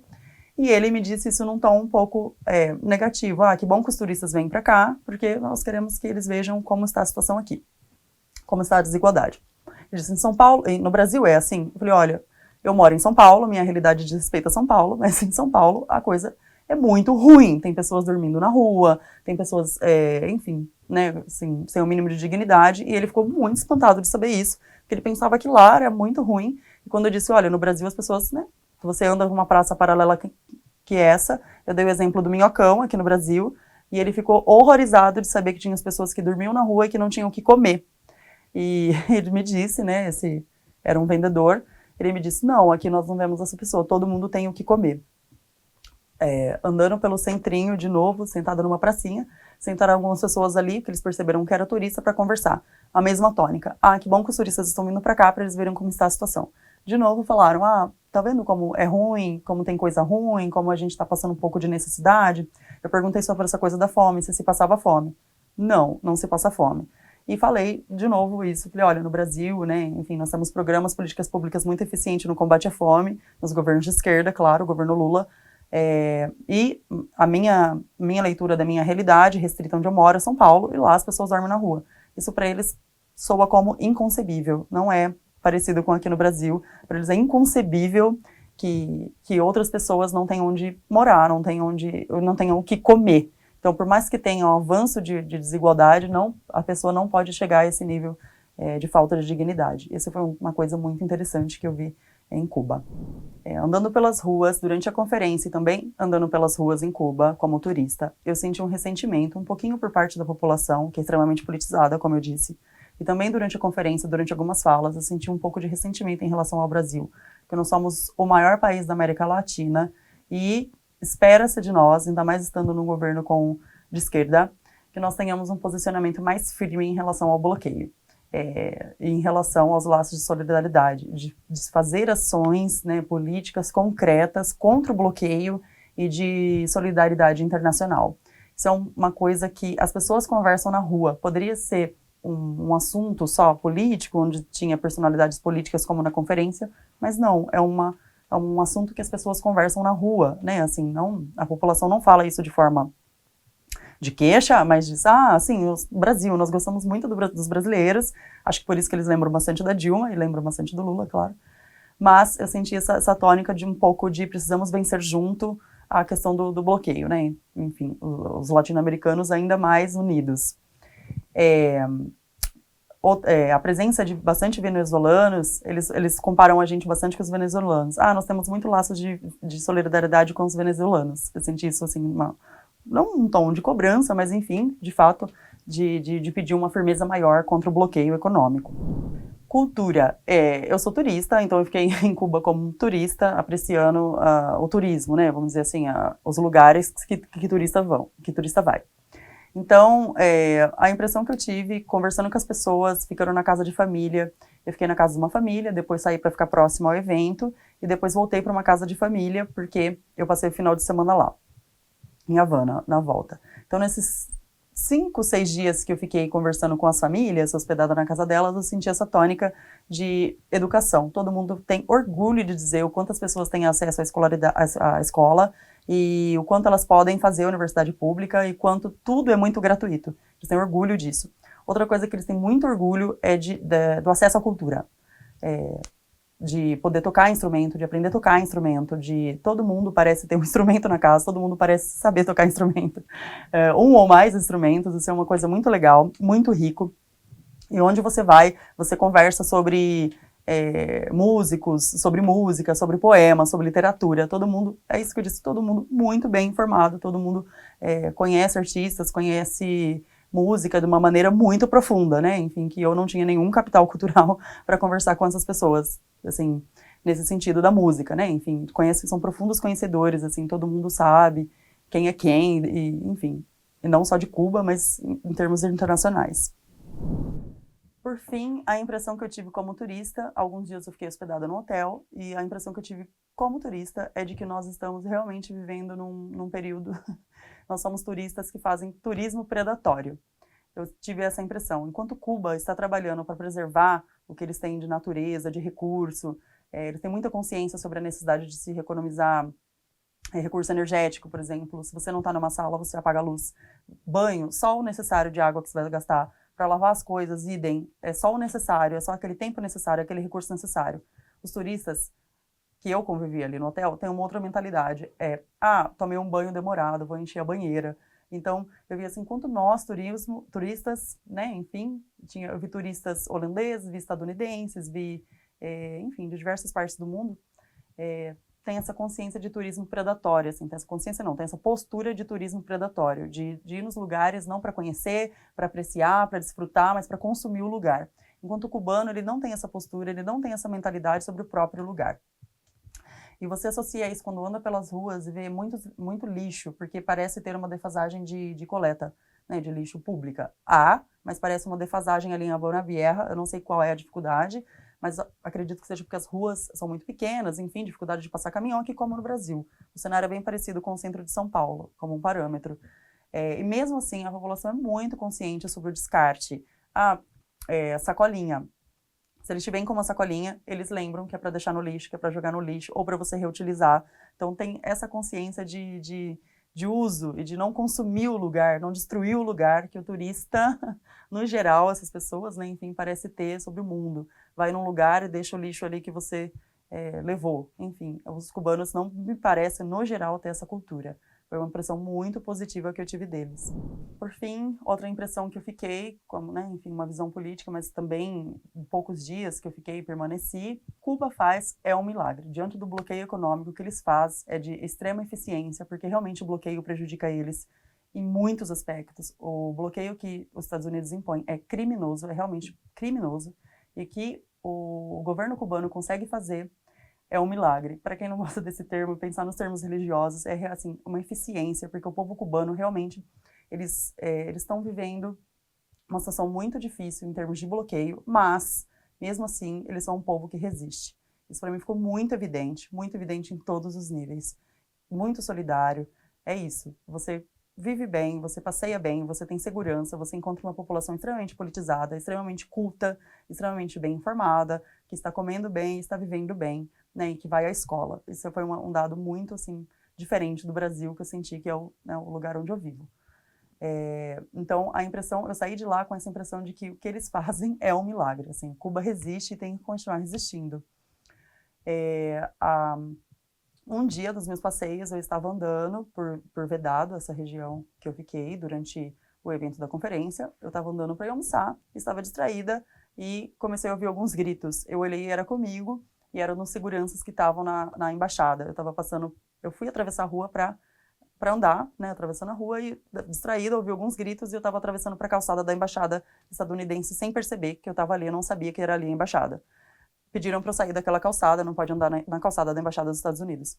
Eu dei a volta e quis tirar uma foto, porque na frente tem uma praça maravilhosa, e de frente para a embaixada dos Estados Unidos tem uma bandeira gigante de Cuba, maravilhosa, e com uma inscrição, Pátria ou Morte, venceremos. Eu achei aquilo maravilhoso, porque Cuba resiste a esse bloqueio, resiste ferozmente, enfim, a esse bloqueio criminoso, e eles fizeram essa praça em frente à Embaixada dos Estados Unidos com uma bandeira gigantesca, e não é uma praça qualquer, é uma praça enorme, assim, muito grande, com a bandeira, né, essa inscrição, e a figura de José Martí apontando para a bandeira de Cuba. E essa é uma tônica toda da população sobre a importância de ser um país soberano. A população, por ser muito politizada, eles sabem a importância de não serem uma colônia. Eles sabem muito sobre o passado, eles conversam sobre o passado, eles sabem a importância do José Martí, e eles gostam muito da figura do Fidel Castro, muito mesmo. Eles reconhecem a importância da figura do Fidel, do que aconteceu, da Revolução Cubana, eles têm muita consciência de que um outro futuro possível que não fosse aquilo é serem colônia e continuar passando muita fome, muita dificuldade, enfim, com os dados catastróficos que eram antes da Revolução Cubana. Então, eles têm muita consciência sobre a importância de todo o processo político que aconteceu em Cuba, a população, no geral, conversando com as pessoas, né, enfim, na rua.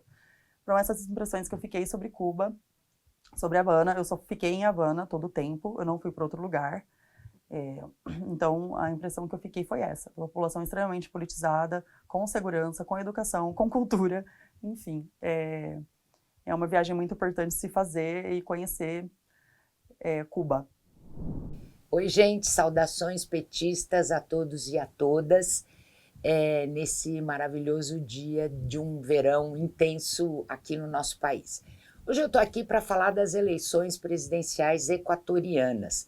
Agora, no dia 9 de fevereiro de 2025, aconteceu o primeiro turno das eleições presidenciais lá no Equador.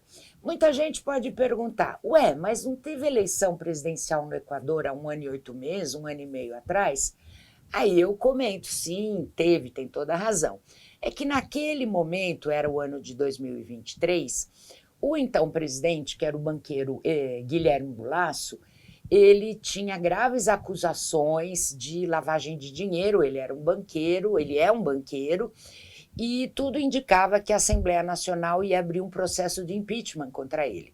Então ele, como presidente, utilizou um dispositivo constitucional que é decretar a chamada morte cruzada. O que é isso? Renuncia e antecipa as eleições presidenciais e da Assembleia Nacional, e o presidente ou a presidenta eleita nessa eleição suplementar cumpre o mandato tampão até a data oficial das eleições, que é agora em fevereiro de 2025. Então, dessa maneira, em 2023 houve uma eleição antecipada por esse dispositivo da morte cruzada, e nessas eleições houve 2 turnos, houve a vitória do atual presidente Daniel Noboa no segundo turno, mas disputou com a Luísa González, do Movimento Revolução Cidadã, que no primeiro turno ela sai na frente, mas perde as eleições no segundo turno, embora o partido dela, o Movimento Revolução Cidadana, do ex-presidente Rafael Correa, tinha conseguido fazer a maior bancada na Assembleia Nacional já naquela eleição de 2023. A Assembleia Nacional de então tinha 135 parlamentares, eles conseguiram fazer 55. Não fizeram maioria de 50% mais um, mas eram a maior bancada da Assembleia Nacional. Bom, agora em 9 de fevereiro, portanto, se realizam as eleições presidenciais regulamentares, né, tal como previsto pela Constituição, e nessas eleições, de novo, disputam o Daniel Noboa, que agora é presidente da República, e a Luísa González, do Movimento Revolução Cidadana. Outros candidatos também disputaram esse primeiro turno, como o indígena Leonidas Issa, que é presidente da CONAI, que é a Confederação Indígena Equatoriana, e outros candidatos de partidos menores do campo do Centro Democrático ou mesmo da própria direita.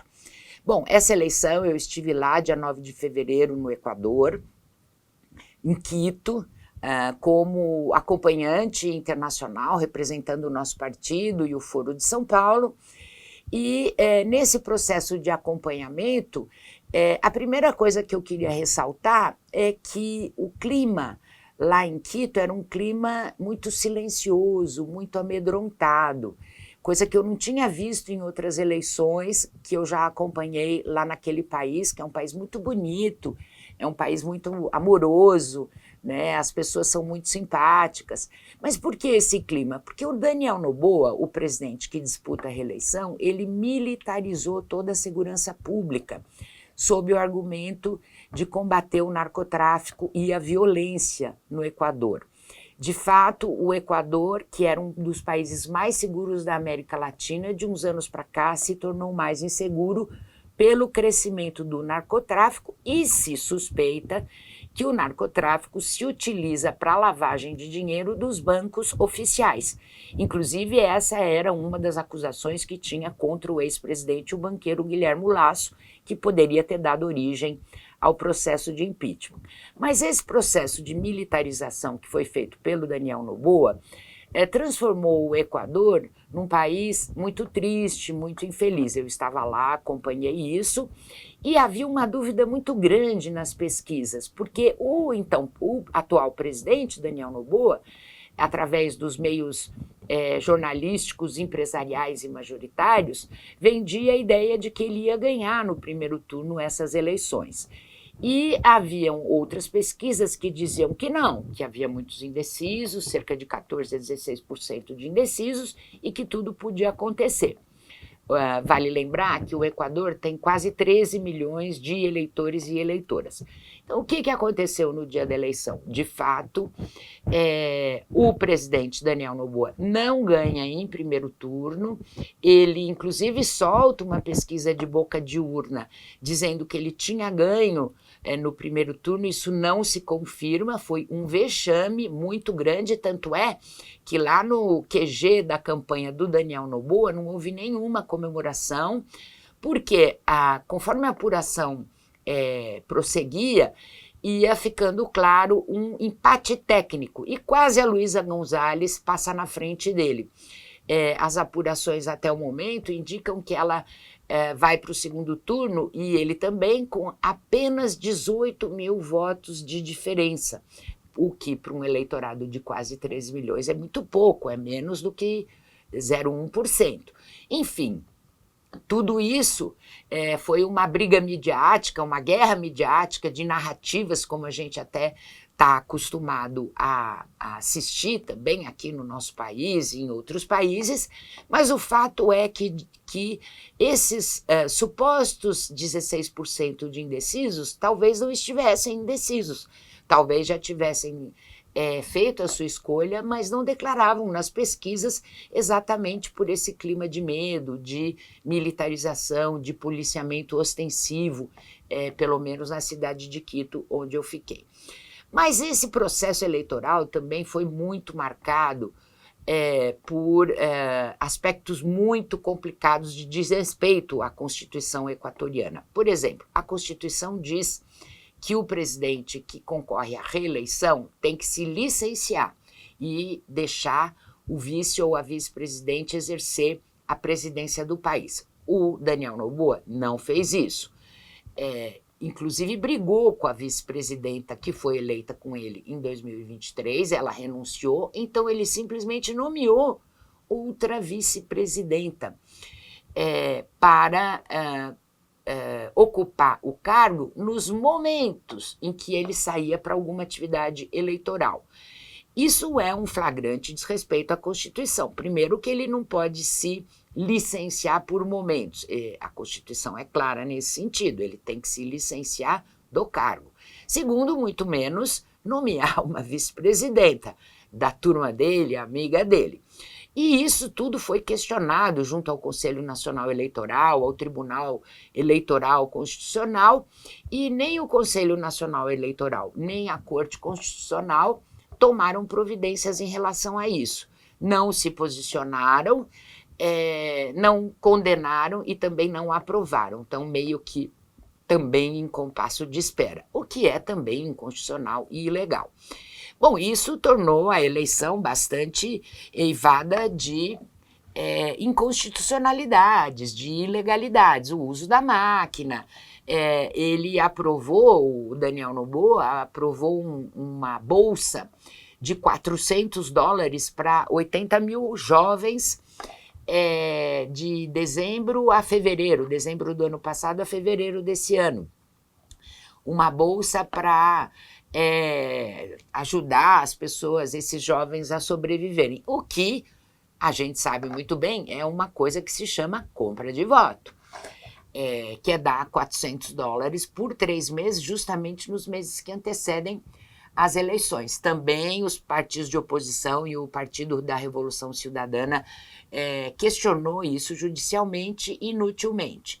Bom, mas o fato é que dia 9 de fevereiro se realizaram essas eleições presidenciais e legislativas, houve esse empate técnico, então haverá segundo turno.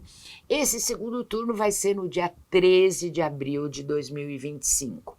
2 meses, uma eternidade, como vocês devem imaginar. Aqui no Brasil são 3 semanas, por exemplo, que é um tempo adequado para impedir o uso da máquina, para ter um processo mais vamos dizer, ágil, né? E em que a cidadania pode saber, pode conhecer o seu presidente, a sua presidente. Mas uma outra coisa muito importante que é preciso dizer sobre as eleições de 9 de fevereiro é a eleição legislativa. As apurações, o voto lá não é eletrônico, é voto em cédula, voto em lista de parlamentares. Cada região escolhe a sua lista, então é um processo em que os partidos políticos regionalmente fazem suas assembleias para escolher os seus parlamentares e os seus candidatos a parlamentares. É um processo muito interessante para a gente um dia conhecer, né, para numa eventual reforma política aqui no nosso país, conhecer esse sistema, é muito participativo. Enfim, o voto é em lista e as listas são organizadas regionalmente pelos partidos políticos com a participação dos seus filiados e filiadas na base. Essa eleição, ela apontou até o momento em uma manutenção da maioria, ou vamos dizer, da maioria de parlamentares e parlamentares, homens e mulheres, da Revolução Ciudadana. Por que eu digo até o momento? Porque ainda estão discutindo atas que foram impugnadas, outras que não foram computadas, mas até o momento a Revolução Ciudadana está com uma avaliação e eles têm um sistema de acompanhamento, de fiscalização muito eficiente, dirigido pelo secretário executivo, que é o companheiro André Zaraus, um jovem economista e matemático muito trabalhador, muito eficiente, né? Ele é o secretário executivo do Movimento da Revolução Ciudadana. Eles estão calculando entre 68 e 69 parlamentares em 151. Não é maioria absoluta, né? A maioria seriam 76, mas significa uma grande pujança, né? Um único partido ter tudo isso de parlamentares numa assembleia. Lá eles chamam isso de assembleístas. E isso está sendo apurado, contestado, voto a voto, para definir, para proclamar os resultados das eleições legislativas. E todo mundo recomeçando as campanhas eleitorais para o segundo turno. Uma nota importante para a gente comentar aqui, para já ir terminando, é que no primeiro turno houve uma outra candidatura também do campo progressista, que é do indígena Leonidas Issa. O Leonidas Issa, ele é presidente da CONAI, da Confederação Indígena Equatoriana, é muito poderosa essa confederação. Ele é de um partido que se chama Pachacutic, que é uma expressão indígena, e ele disputou as eleições também. Ele teve 5,48% no primeiro turno. E agora, nesse segundo turno, eles estão se reunindo com o movimento da Revolução Ciudadana e a CONAI e os diversos movimentos indígenas, e tudo indica que o movimento Pachacutic e que a CONAI vai apoiar a Luísa Gonzalez nesse segundo turno. Obviamente, há diferenças de embocadura das duas campanhas, mas há uma coisa em comum muito forte entre eles, que é o desejo de construir um modelo alternativo a esse modelo militarizado e neoliberal do Daniel Noboa.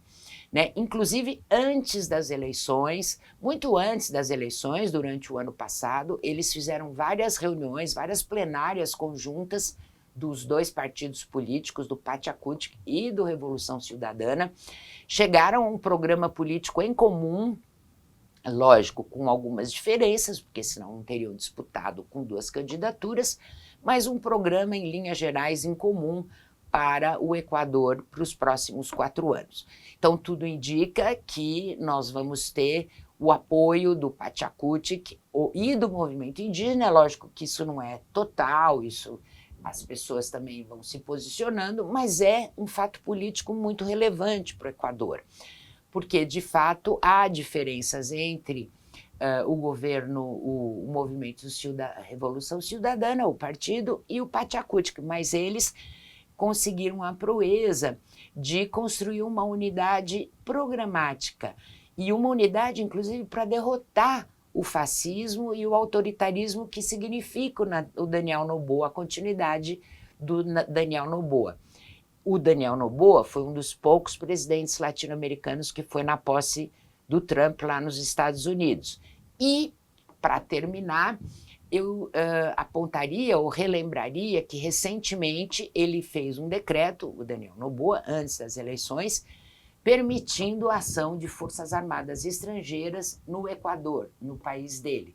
onde a gente pode ler a intervenção militar das Forças Armadas estadunidenses, porque ele assinou esse decreto. Então, isso significa que o Daniel Noboa está alinhado com essa concepção autoritária, antidemocrática e neofascista do atual presidente dos Estados Unidos. Por isso é tão importante construir a unidade entre os movimentos progressistas e de esquerda para derrotar o fascismo e para criar as condições democráticas para o Equador voltar a ser um dos países mais seguros da América do Sul e um parceiro do Brasil na integração regional, na democracia e na construção da paz e da autonomia e soberania da nossa região. Por hoje é só isso, vamos aguardar o segundo turno em 13 de abril.